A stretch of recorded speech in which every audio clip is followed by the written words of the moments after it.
మిత్రులారా, ఈరోజు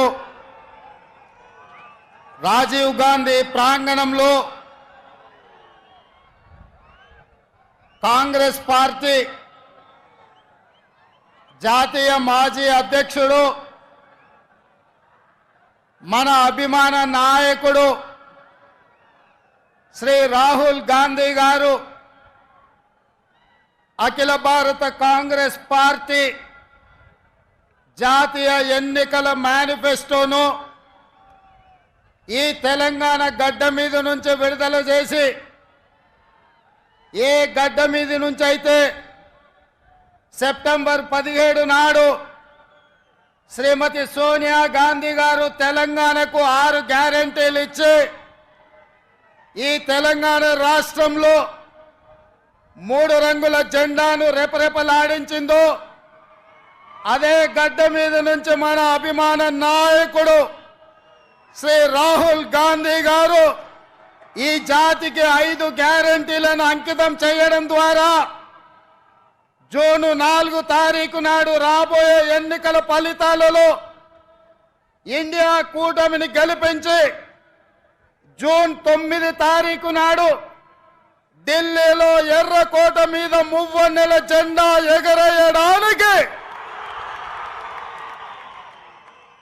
ఈరోజు వారు ఇక్కడికి రావడం జరిగింది.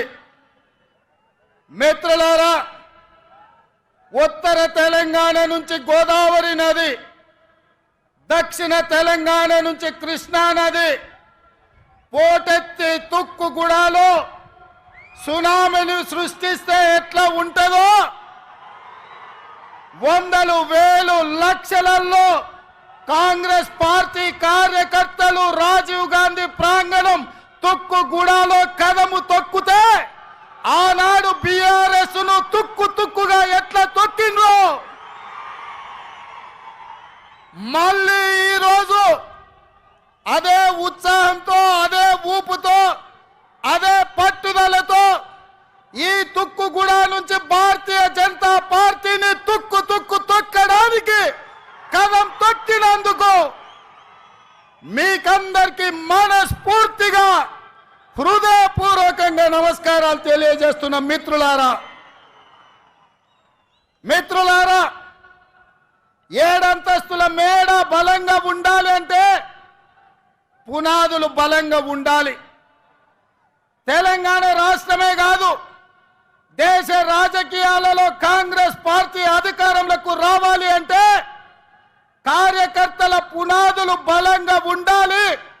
తండాలలో, గూడాలలో, మారుమూల పల్లెల్లో, పట్టణాలలో మీలాంటి లక్షలాది మంది కార్యకర్తలు కాంగ్రెస్ పార్టీ సైనికులై 100 అంతస్తుల మేడలను నిర్మించాలన్నా మీరు సైనికులుగా నిలబడి కొట్లాడినప్పుడే పార్టీ నిలబడుతుంది.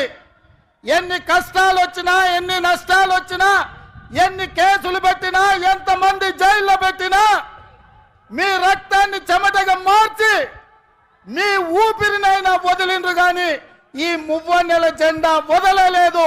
మీ శ్రమతోనే, మీ కష్టంతోనే, మీ త్యాగంతోనే ఈ తెలంగాణ రాష్ట్రంలో ఇందిరమ్మ రాజ్యం ఏర్పడ్డది.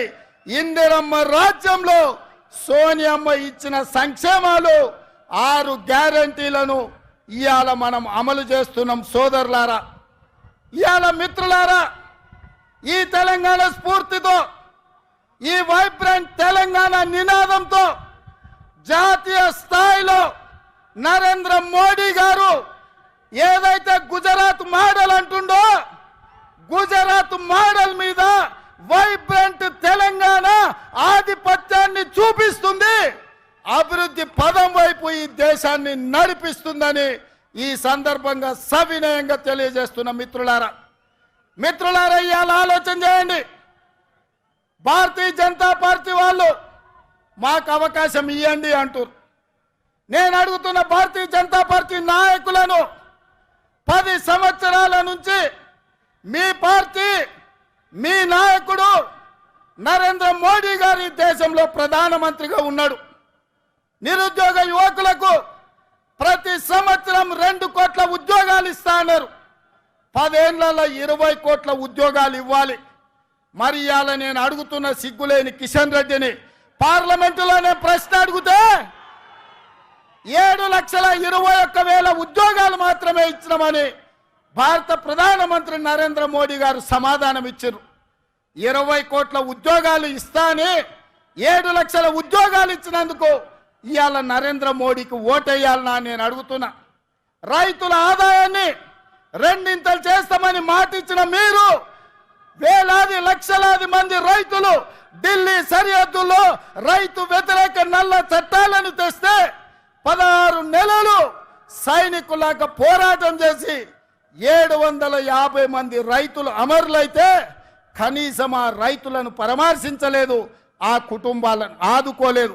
రైతులను చంపినందుకు భారతీయ జనతా పార్టీకి ఇవాళ ఓటేయాలనా నేను అడుగుతున్నా. 2022 వరకు ప్రతి పేదవాడికి ఇల్లు ఇస్తున్న నరేంద్ర మోడీ తెలంగాణ రాష్ట్రంలో ఎన్ని ఇళ్ళు ఇచ్చిందో లెక్క చెప్పి మీరు ఓట్లు అడగాలని నేను ఇవాళ బీజేపీ నాయకులను అడుగుతున్నా. ఇవాళ నరేంద్ర మోడీ గారు మతాల మధ్యన చిచ్చు, ప్రాంతాల మధ్యన చిచ్చు, భాషల మధ్యన చిచ్చు, ఇవాళ వరకు చిచ్చు పెట్టి విభజించి ఇప్పటి వరకు అధికారం నిలబెట్టుకున్నాడు. ఇక ఇప్పుడు దేశాన్నే విభజించి చిచ్చు పెట్టి 3వ అధికారం రావాలని కుట్ర చేస్తుండు. ఇవాళ దక్షిణ భారతదేశం ఉత్తర భారతదేశం మధ్యలో చిచ్చు పెట్టి దేశాన్ని విభజించే పరిస్థితి నరేంద్ర మోడీ గారు తెచ్చిండ్రు. అందుకోసం ఓట్లు వేయాలనా నేను అడుగుతున్నా. అంతెందుకు మిత్రులారా, హైదరాబాద్ నగరంలో వరదలు వచ్చినాయి, లక్షలాది మంది నిరాశ్రయులైన ఆనాడు ఢిల్లీ నుంచి నరేంద్ర మోడీ నుంచి 1 పైసైనా సికింద్రాబాద్ ఎంపీ కిషన్ రెడ్డి తెచ్చిండా? సిగ్గులేని కిషన్ రెడ్డి మునిగిపోతే 1 పైసదేలే. ఇవాళ ఏ ముఖం పెట్టుకొని ఇవాళ ఓట్లు అడుగుతున్నామని నేను చెప్తున్నా. అందుకే మిత్రులారా, నరేంద్ర మోడీ అన్న నమో అంటే నమ్ముతే మోసం. 10 ఏళ్ళు ప్రధానమంత్రిగా ఉన్నాడు, ఇవాళ మళ్ళీ ఓటేయమంటుండు. బీజేపీకి ఓటేస్తే ఆయన మన చంద్రమండలానికి రాజు అవుతాడా?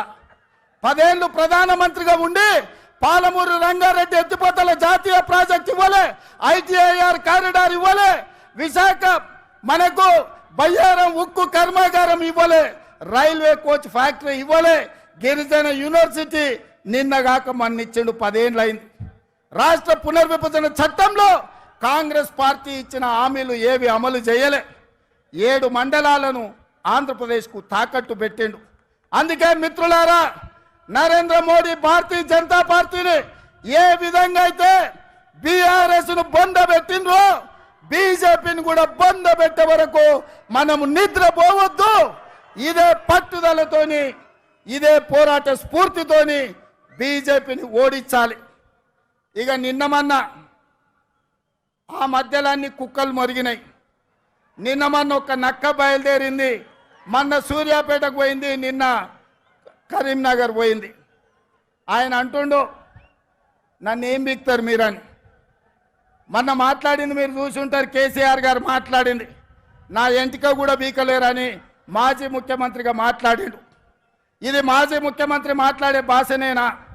భాష గురించి, భావం గురించి, ప్రజా సమస్యల గురించి మాట్లాడే చంద్రశేఖర్ రావు 10 సంవత్సరాలు ఈ తెలంగాణ రాష్ట్రంని పట్టి పీడించి వేధించి దోసుకొని దోపిడి దొంగలాక అడవి పందుల్లాక తెలంగాణ రాష్ట్రాన్ని సర్వనాశనం చేసి 10 సంవత్సరాలలో 100 సంవత్సరాల విధ్వంసం చేసినావు. ఇవాళ మమ్మల్ని ఎంటిక బీకలేరంటావా? మా కాంగ్రెస్ పార్టీ కార్యకర్తలు అనుకుంటే నీ ముడ్డి మీద డ్రాయర్ కూడా ఉండదు పీకడం మొదలు పెడితే. బిడ్డ నువ్వు అనుకుంటున్నావేమో కాలు ఇరిగిందని, లేకపోతే కట్టెపట్టుకొని నడుస్తున్నా అని, కూతురు జైలుకు పోయిందని, అధికారం కోల్పోయిందని. కొంతకాలం మేము సంయమనం పాటించినాం. ఏ మనిషికైనా కష్టం వచ్చినప్పుడు మేము మానవత్వంతో మీ గురించి మాట్లాడకుండా మర్యాద పూర్వకంగా వ్యవహరించినాం. ఇవాళ నువ్వు అనుకుంటున్నావు నువ్వు ఏది పడితే అది మాట్లాడితే చూస్తూ ఊరుకుంటామని. చూస్తూ ఊరుకునేటోడు ఎవరు లేరు. నేను పెద్దలు జానారెడ్డి గారి లాగా కాదు, నేను రేవంత్ రెడ్డిని బిడ్డ. అంగిలాగు ఊడదీసి నువ్వు మాట్లాడే లత్కోర్ లఫంగ మాటలకు చెర్లపల్లి జైల్లో చిప్పకూడు తినిపిస్తా బిడ్డ. నువ్వు అనుకుంటున్నావేమో ఆనాడు చెప్పినా ఈనాడు చెప్తున్నా, నువ్వు పేదలకు డబుల్ బెడ్రూమ్ ఇల్లు కట్టియలే, నేను మాత్రం నీకు తప్పకుండా డబుల్ బెడ్రూమ్ ఇల్లు కట్టిస్తా చర్లపల్లి జైల్లో. ఎందుకంటే కొడుకు కోడలు వస్తే యాడు ఉండాలి, బిడ్డ అల్లుడు వస్తే యాడు ఉండాలి, అందరు కలిసి చర్లపల్లి జైల్లో ఉండేటట్టు మీకు డబుల్ బెడ్రూమ్ ఇల్లు కట్టించే బాధ్యత మా లక్షలాది మంది కాంగ్రెస్ పార్టీ కార్యకర్తలు తీసుకుంటారని చెప్పి నేను ఈ వేదిక మీద నుంచి చెప్పదలుచుకున్నా. అందుకే మిత్రులారా, మీరు ఆలోచన చేయండి. డిసెంబర్ 7 నాడు మనం అధికారం చేపట్టి డిసెంబర్ 9 నాడు ఆడబిడ్డల ఆర్టీసీలో ఉచిత ప్రయాణం, రాజీవ్ ఆరోగ్యశ్రీ ద్వారా ప్రతి పేదవాడికి 10 లక్షల రూపాయలు ఉచితంగా వైద్యాన్ని అందించే నిర్ణయాలు తీసుకున్నాం. ఇదే కాదు, మా మిత్రుడు పెద్దలు పట్టి విక్రమార్క గారు ఆర్థిక సమస్యలు, రాష్ట్రం సంక్షోభంలో ఉంటే, జీతభత్యాలు ఇవ్వలేని పరిస్థితిలో రాష్ట్రం ఉంటే ప్రభుత్వ ఉద్యోగులకు అదేవిధంగా పెన్షన్దారులకు 1వ తారీఖు నాడు జీతభత్యాలు ఇచ్చి రాష్ట్ర ఆర్థిక పరిస్థితిని గాడిలో పెట్టిండు. ఇదే కాదు, ఆడబిడ్డలను దృష్టిలో పెట్టుకొని కట్టెల పొయ్యితోని కన్నీళ్లతోని ఆడబిడ్డలు కష్టపడుతుంటే వాళ్ళ కన్నీళ్లు తూడవడానికి సోనియమ్మ మాట ప్రకారం 500 రూపాయలకే ఆడబిడ్డలకు సిలిండర్ ఇచ్చి ఆడబిడ్డల కష్టాలు తీర్చినాం. అదే కాదు, పేదవాళ్లకు ఇంటింటికి ఉచితంగా 200 యూనిట్ల పథకాన్ని అమలు చేసి నిరూపించినాం. ఇదే కాదు, ఇవాళ చంద్రశేఖరరావు గారిని నేను అడుగుతున్నా, ఆనాడు పల్లెల్లో, తండాలలో, గూడాలలో ఇందిరమ్మ ఇండ్లు 25 లక్షలు మేము కట్టించినాం. మా కోమటిరెడ్డి ఎంకన్నా చెప్తున్నాడు, ఇందిరమ్మ ఇండ్ల గురించి నువ్వు చెప్పాలి. మిత్రులారా, నేను ఇవాళ అడుగుతున్నా, 10 ఏళ్లలో సన్నాసి కట్టించిన, సోయిలేని ప్రభుత్వం కట్టించిన డబుల్ బెడ్రూమ్ ఇండ్లు ఎన్ని ఉన్నాయి? ఇవాళ మనం 4.5 లక్షల ఇందిరమ్మ ఇండ్లు 22,500 కోట్లతో ఖమ్మం జిల్లాలో మిత్రుడు పొంగులేటి శ్రీనివాసరెడ్డి ఆ శాఖలో మనం పనులు ప్రారంభించుకున్నాం. లక్షలాది ఇందిరమ్మ ఇండ్లు కట్టించే బాధ్యత మాది. నేను అందుకే ఇవాళ సవాలు విసురుతున్న చంద్రశేఖరరావుకు, డబుల్ బెడ్రూమ్ ఇండ్లు కట్టించిన ఊర్లలో నువ్వు ఓట్లాడుగు, ఇందిరమ్మ ఇండ్లు ఉన్న ఊర్లలో మేము ఓట్లు అడుగుతాం, మీకు డిపాజిట్లు వస్తే చూసుకుందామని చెప్పి నేను సవాలు విసురుతున్నా. అందుకే మిత్రులారా, ఇవాళ ఈ రాష్ట్రంలో జరగబోయే ఎన్నికలు నేను ఒక్క మాట ఈ వేదిక మీద నుంచి సూటిగా నరేంద్ర మోడీ, కల్వకుంట్ల చంద్రశేఖరరావుకు విసిరదలుచుకున్నా. నేను, నా మిత్రులు, నా సహచర మంత్రివర్గం 100 రోజుల్లో మా పరిపాలన మీ ముందల పెట్టినాం, మా పాలసీలు మేము అమలు చేసినాం. ఇవాళ నేను అడుగుతున్న మిత్రులారా, 100 రోజుల్లో మేము మంచి పాలన ఇస్తే, సంక్షేమ పథకాలు అమలు చేస్తే, 6 గ్యారంటీలు అమలు చేయడానికి చిత్తశుద్ధితో ప్రయత్నం చేస్తే తెలంగాణ రాష్ట్రంలో మమ్మల్ని 14 సీట్లలో గెలిపించండి. ఒకవేళ మా పాలన సరిగ్గా లేకపోతే మాకు ఓటు ఇవ్వాలనో లేదో మీరు ఆలోచన చేయండి. మేము ఈరోజు నిజాయితీగా కడుపు కట్టుకొని కష్టపడి రోజుకు 18 గంటలు నిరంతరం కష్టపడి ఇవాళ 6 గ్యారెంటీలను అమలు చేసి ఇవాళ మీ ముందుకు వచ్చినాం. అందుకే తెలంగాణ సమాజానికి మేము భవిష్యత్తులో మంచి పాలన అందించాలి, ఢిల్లీ నుంచి నిధులు తెచ్చుకోవాలి, ఢిల్లీ నుంచి అనుమతులు తెచ్చుకోవాలి అంటే తెలంగాణ నుంచి 14 ఎంపీలు మాకు కావాలి. ఇవాళ రాహుల్ గాంధీ గారిని ఈ దేశానికి ప్రధానమంత్రిని చేయాలి అంటే తెలంగాణ రాష్ట్రం ఇచ్చిన సోనియమ్మ బిడ్డ. కన్యాకుమారి నుంచి కశ్మీర్ వరకు 4000 కిలోమీటర్లు మండు టెండల్లో, మంచు కొండల్లో తెలంగాణలో కూడా 22 రోజులు పాదయాత్ర చేసిండు. ఈ దేశంలో ఏ నాయకుడైనా పేదల కోసం, దళితుల కోసం, గిరిజనుల కోసం, మహిళల కోసం, మైనార్టీల కోసం, యువకుల కోసం 4000 కిలోమీటర్లు ఎవరైనా పాదయాత్ర చేసిండ్రా? మన నాయకుడు రాహుల్ గాంధీ గారు మండు టెండల్లో, మంచు కొండల్లో కన్యాకుమారి నుంచి కశ్మీర్ వరకు పాదయాత్ర చేసి పేద ప్రజలకు అండగా నిలబడ్డాడు. ఇదే కాదు, మణిపూర్ నుంచి ముంబై వరకు 6700 కిలోమీటర్లు మొత్తం 25 రాష్ట్రాలలో ప్రజల కోసం ప్రాణ త్యాగం చేయడానికి సిద్ధమై పాదయాత్ర చేశాడు. మరి అలాంటి నాయకుడి దేశానికి ప్రధానమంత్రి కావాలన్నా? హెలికాప్టర్లో తిరుక్కుంటూ విదేశీ పర్యటనలు చేసుకుంటూ గంట గంటకు డ్రెస్సులు మార్చుకుంటూ చెప్పిన అబద్ధం చెప్పకుండా జనాలను వంచిస్తున్న నరేంద్ర మోడీ ఈ దేశానికి ప్రధానమంత్రి కావాలన్నా ఈ దేశంలో ఉన్న యువకులారా మీరు ఆలోచన చెయ్యండి. ఎందుకంటే भैया राहुल भैया, मैं एक बात साफ साफ मैं कहना चाहता हूं, आने वाले चुनाव नहीं है, ये लड़ाई है। ये लड़ाई दो परिवारों के बीच का लड़ाई है। एक परिवार नरेंद्र मोदी परिवार, दूसरे परिवार गांधी परिवार। नरेंद्र मोदी जी के परिवार में ईवीएम है, ईडी है, इनकम टैक्स है, सीबीआई है। ये चार और नरेंद्र मोदी जी का परिवार है। हमारी परिवार शहीद हुए इंदिरा जी, हमारी परिवार शहीद हुए राजीव गांधी जी, हमारी परिवार जो प्रधानमंत्री राष्ट्रपति पदवी त्याग किए वीर वनिता सोनिया जी, हमारी परिवार देश के लिए जान का कुर्बानी देने के लिए तैयार हो गए राहुल जी, हमारे परिवार, प्रियंका जी, हमारे परिवार, लाखों करोड़ों कांग्रेस पार्टी कार्यकर्ता इस देश में देशभक्ति जितने लोगों को है सब हमारी परिवार। ये परिवार में देखेंगे नरेंद्र मोदी परिवार जीतेगा या गांधी परिवार जीतने वाले देश के लिए शहीद हुए परिवार इस लड़ाई में जीतने वाले हम देखेंगे। हम टक्कर लेंगे बराबर। नरेंद्र मोदी जी का परिवार से टक्कर लेंगे। ईवीएम को हरा देंगे, ईडी को हरा देंगे, सीबीआई को हरा देंगे, वैसे ही इनकम टैक्स वाले को भी हम हरा देंगे। इस देश को बचाने के लिए, संविधान को बचाने के लिए हम लोग कोशिश करेंगे। नहीं है तो ये देश बचेगा नहीं। संविधान को बदलने के लिए नरेंद्र मोदी साजिश कर रहा है।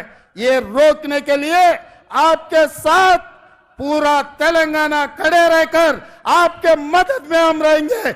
इस लड़ाई में हम शहीद हुआ भी कोई परवाह नहीं है, हम आपके साथ ये जंग लड़ेंगे। आप सब लोग तैयार है? तैयार है? तैयार है? तैयार है? जो तैयार है सब खड़े रहो। आने वाले चुनाव में రాబోయే ఎన్నికల్లో రాహుల్ గాంధీతో నిలబడి రాబోయే యుద్ధంలో పోరాటం చేసే వాళ్ళందరూ చేతులెత్తి నిలబడండి. అందరూ చేయి పైకెత్తండి. జై కాంగ్రెస్, జై జై కాంగ్రెస్.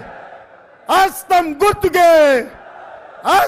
గుర్తుకే తెలంగాణ నుంచి 14 మంది ఎంపీలను గెలిపేయనికే సిద్ధమా?